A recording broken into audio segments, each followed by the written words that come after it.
De retour dans la deuxième partie du grand rendez-vous, Antonin Tabar nous a rejoint. Bonsoir Antonin. Bonsoir. Tout de suite, c'est l'heure d'Associez-vous. Ça peut faire bien mon compte.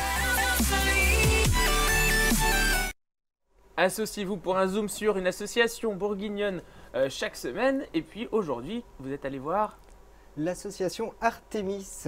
Cette association a pour but de mettre à l'honneur la culture et sous toutes ses formes.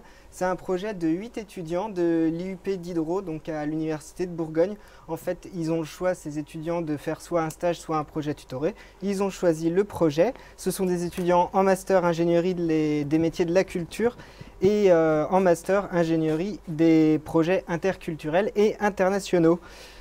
Du coup, pour vous présenter l'association, j'ai rencontré Stéphane Orozco, le président de l'association, un reportage signé Johan Rebillard. C'est une association qui a été créée en 2010 donc, par des étudiants de l'IUP de Nidero. Donc, son but principal, c'est promouvoir la culture sous toutes ses formes, notamment la culture des étudiants, donc ce qu'on peut trouver sur le campus. Donc tout ce qui est association culturelle, tout ce qui est aussi structure, comme l'Athénéum, le Théâtre Mansart. Son autre objectif aussi, c'est de travailler sur les questions du développement durable et l'accessibilité aux personnes handicapées, toujours dans le cadre du développement culturel. Bien sûr, donc Canton Campus, cette année, ça sera la deuxième édition. C'était un projet qui a été monté l'année dernière par l'ancien bureau, et dont le but, ça serait sur une journée donnée. Donc cette année, ça sera le 26 mars, l'année dernière, c'est le 27. De faire travailler ensemble toutes les associations culturelles qui sont présentes sur le campus de l'Université de Bourgogne. Donc elles ont l'habitude de travailler ensemble, mais cette fois, ça serait vraiment leur donner une journée à eux, à elles pour le coup, et de programmer un petit peu partout dans les immeubles de l'université des petites formes artistiques, que ce soit de la danse, du théâtre ou de la musique. Donc ça, c'est le principe de Canton Campus, avec chaque année un thème différent. Le but, c'est avant tout de montrer aux étudiants qu'ils ont un campus qui vit, où il y a des activités culturelles qui sont peut-être pas forcément très voyantes, mais il y en a. Et que c'est dommage parce qu'à Dijon, il y a 20 000 étudiants, mais il y en a quoi, 5 à 10%, même pas, qui s'intéressent à ce qui se fait au niveau de la culture sur le campus. C'est vrai que tous ceux qui ont été étudiants là-bas nous disent tous que c'est un lieu qui est assez mort, on y va que pour ses études. On n'a qu'une envie, c'est de partir en fin de journée, de rentrer chez soi. Le but de Canton Campus, c'est de leur montrer qu'il y a des choses à faire, qu'il y a des associations qui sont vivantes, des associations qui ont besoin d'eux, parce que sans membres, une association, c'est rien. Et que justement, l'UB, on a un beau campus, il y a de la vie, il faut juste aller la chercher, quoi.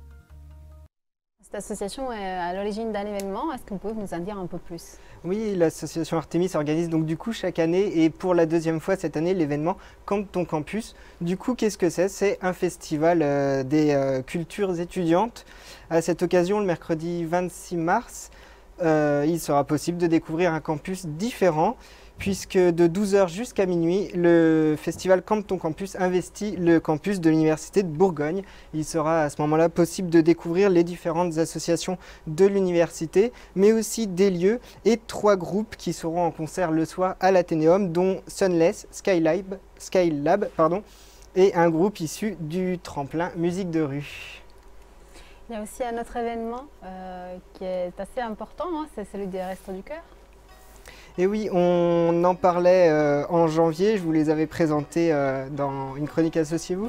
Les Restos du Cœur sont connus par leur générosité et aussi un peu grâce à vous, et surtout grâce à vous d'ailleurs, comme chaque année, ils organisent une collecte nationale afin de collecter un maximum de produits pour aider son prochain. C'est sûr, quand on fait une collecte, c'est mieux de collecter, Antonin.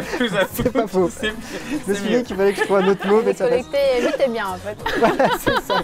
Du coup, cette année, les vendredis 7 et samedi 8 mars, il vous sera possible d'agir en déposant vous aussi des produits dans les chariots des restos pendant vos courses.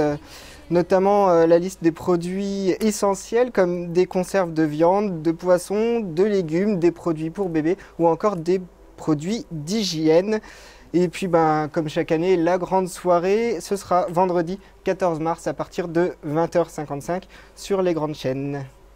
Merci beaucoup Antonin, vous restez avec nous pour découvrir le bon plan culture de Valentina.